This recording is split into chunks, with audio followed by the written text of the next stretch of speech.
क्या रिश्ता है पवन सिंह से आपका? सच्ची वाला, देखो आप दिल की बात चली, आज बनावटी वाला कोई काम नहीं है यहाँ पे। बाली और सुगरी में वाला है।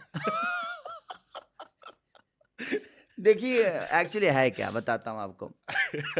बाली सुग्रीव वाला। अब हम लोग के जीवन में कोई राम आएगा और किसी को मारेगा। अब बाली कौन है, सुग्रीव कौन है, ये नहीं बताऊंगा। हाँ ठीक है। तो विषय ये है ना कि मेरे बहुत सीनियर हैं पवन हाँ। भैया, चाहे मनोज भैया या दिनेश भैया या रवि भैया। हाँ। ये लोग बहुत, मुझे लगता है कि इन लोगों से छोटा भी मैं बहुत हूँ।